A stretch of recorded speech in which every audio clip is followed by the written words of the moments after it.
Hey, check this out, folks. It's Friday, July 21st, 2023, and I'm near Mount Orab at a little private road here, little railroad crossing here. And we got a train coming on the Cincinnati Eastern Railroad. I don't anticipate it to be a whole lot, but I hope it's more than just a light locomotive. They're gonna be coming from that direction. So much junk, all the brush and everything you cannot see. I just caught a glimpse of the locomotive going through the trees, and I'm picking up that on my scanner. In the train device, I picked that up, 452.9375. Here comes the train. Well, it's long hood forward at least.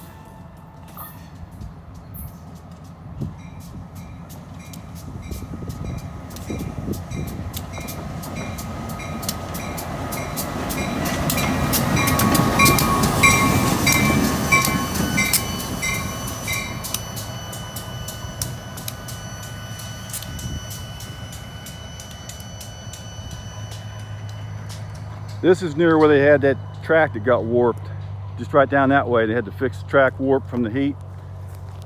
That was about a month or so ago. Well, that wasn't much. You know, but it's better than nothing. It's still pretty cool. That's a GP 15-1. So they went that way. Let's go up to Mount Orab and see if we can get them again up in town. We're going to head up into the city of Mount Orab. But wait, there's more. I got up in front of the train. I'm in downtown Mount Orab. So we're going to catch a locomotive coming through here. It is kind of neat with it running long hood forwards. And look at this view. There's the train station. Got the caboose over there. So it's going to be coming from that direction, running westbound. Trains normally run Monday through Friday on this line. They come through Mount Orab a few days a week. There's no set schedule or anything. So they're coming from that direction.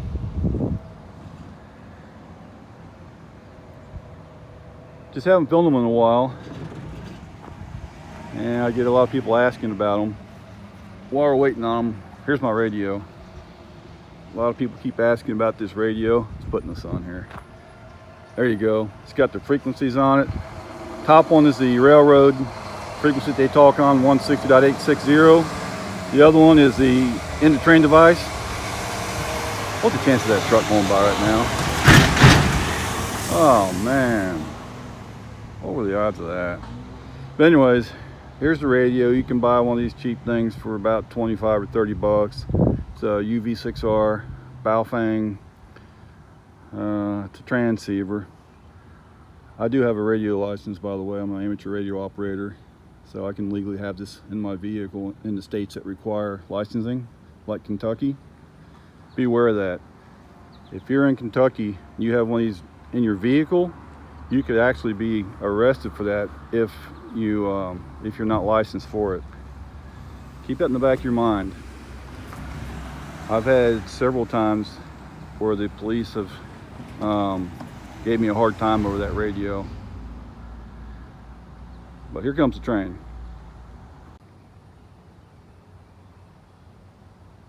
A little bit more on that radio though. There's about 5 states in the United States where it's illegal to have a radio inside your vehicle that is capable of receiving police frequencies unless you are an amateur radio operator, licensed. That's what I have. Or if you're a policeman, fireman, tow truck operator, EMS, and a few other exemptions. So keep that in mind. Because like I said, over the years, Kentucky, I've had a few hassles with the radio. I got the very first handheld radio back around 1980. The Bearcat 100 was the very first programmable.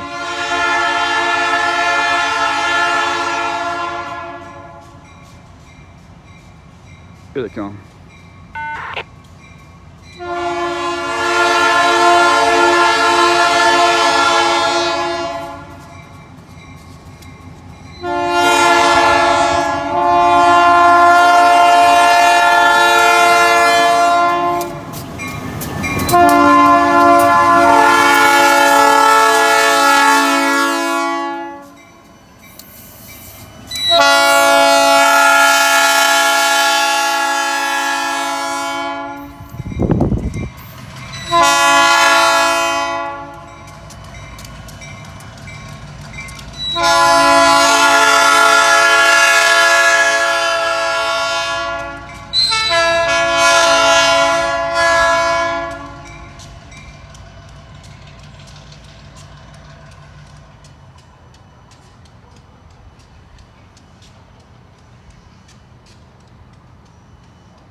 There you go. If you like train horn, you got it.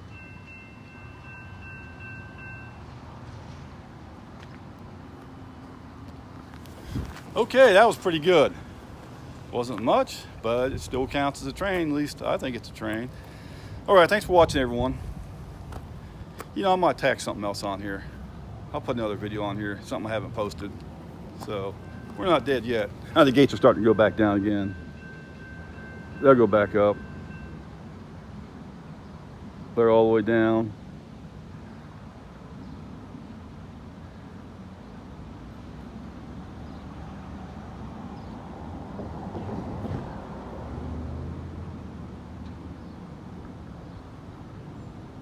Well, they're staying down for a little bit. That's actually normal for short moves like this. It's kind of interesting. I'm picking up in the train device on my radio. They must have the device on the locomotive, just storing it until they need it again, because they do have an end of train device on the locomotive. Also has one of those, just like the thing you got in the rear of the train. There's one in the front of the train. It's 5 megahertz higher than what the one on the back transmits on. So the front end of train device would be on 457.9375. But normally, for some reason, the signal isn't as strong as the end of train device. I just prefer to use end of train device when I'm tracking the trains. Someone else leave a comment below what your experience is on that. There's Chessie right there. Hey, you know what? I'm gonna run up to Sardinia first and have a look around. Let's see what's going on up here at the Y.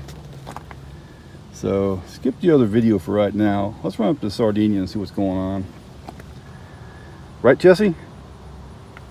Okay, I'm over here at the Sardinia Y right now. Stop over here and see what's going on. This is where they do a lot of their locomotive maintenance and storage. So I'm inside the Y. There's the SD 40-2 sitting over there. That's the west leg of the Y. And there's the crossing. Crosses the road. You'll probably never see a train go across that crossing again. I noticed this trailer right across from the Y. Look at that. Looks like they're tearing it apart. The whole roof is gone. It's being scrapped. Okay, anyways, back to this. All right, so I'm right in the middle of the Y. There's one of the B36-7s. They've got 2 of them. There's the other one right there. I haven't seen those things run in a long time. I think last year was the last time I saw them run. They got those from TTI Railroad out of Paris, Kentucky a few years ago. I was actually down there in Paris filming those locomotives just by chance on the TTI over by the turntable in Paris, right before they got them. They got a big pile of gravel here. Look at that. Big monster pile of gravel. And then over there behind that is the east leg of the Y. That car just went across the crossing. You'll probably never see a train go across that track again. And the tracks come together behind that trailer. They go over to Route 32, has 1 track, and it ends right before they get to 32. They took the bridge out that goes over 32. They took that out, I'm gonna say somewhere around 12, 15 years ago, maybe not that long ago. It's been a while. But they took that bridge out. That was the line that went to Hillsboro. And it was closed, I think in the late 90s. They took the bridge out because people were complaining about poor vision at the intersection of 32 and Sardinia Morristown Road. They were blaming car wrecks on that bridge. Well, after they took the bridge out, they still get car wrecks there all the time. I just heard one on my scanner just a couple weeks ago. They get them there a lot. Bad ones too. So it didn't help by taking out the railroad bridge. So this is the Sardinia Y. Got some engines. That engine over there, I've never seen that thing pulling any cars. I've only seen it under power one time. I saw it move about 20 feet and that was it. All right, everyone, thanks for watching. All right, I've got some bonus footage here I never published before, and this is the Cincinnati Eastern Railroad. This is about, I think it's 5 years ago. I'll put the date on the video. But they're taking 7 cars east. Hey, before we get over to this, here's the dogs. Here's Loki. He just came back from the vet, and he weighs 26 pounds. Can you believe that? He already weighs 26.1 pounds. Almost as big as Chessie over there. Loki will be bigger than Chessie soon. Look at that, cute dog. All right, anyways, so this train I'm gonna be showing is going eastbound. They're taking 7 cars. They got 2 of them that they're taking out to Macon, to the scrap dealer, and then they've got 5 they're taking to Winchester to drop off at the grain elevator. And then they come back light. So go ahead and keep the video going, son. This will be pretty cool.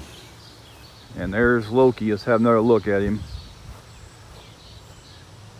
And the cat's around here somewhere. Everybody keeps asking why the cat's not in the videos. The cat is hard to find, and she doesn't really do anything. She just lays around sleeping. She comes out in the evening, gets something to eat, and I don't know where she goes. She hangs out in the barn a lot. She goes by the pond. So Norfolk is still here, but there's that little puppy getting big. And there's Chessie. Hey, Chessie. All right, here we go.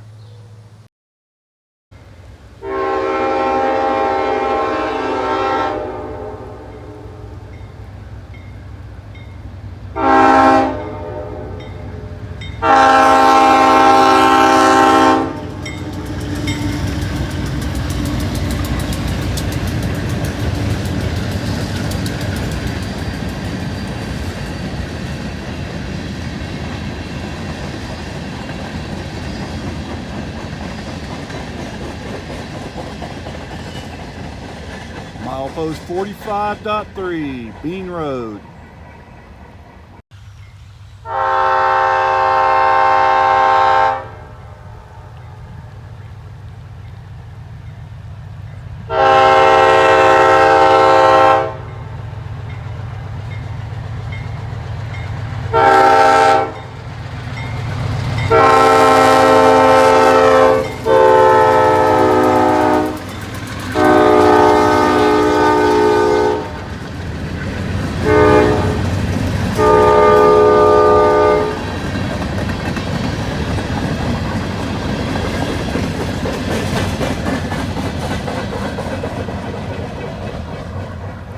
Wow, this rain sucks, folks.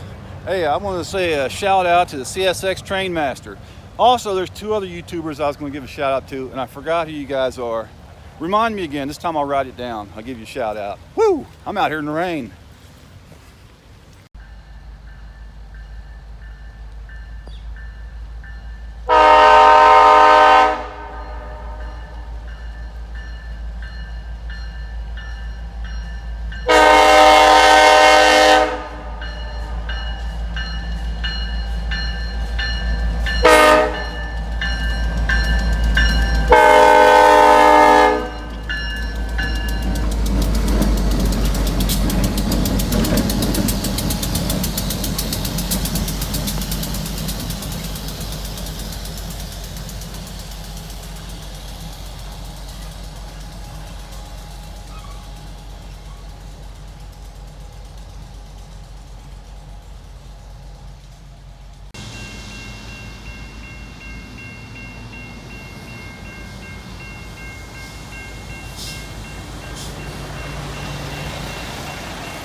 That's the 1-car rule. The car pulls up to the track right when your train's coming. They pull all the way up to mess up the shot. That's called the 1-car rule. This time it was a truck, but you get the idea. Thanks for watching. Rate, comment, subscribe.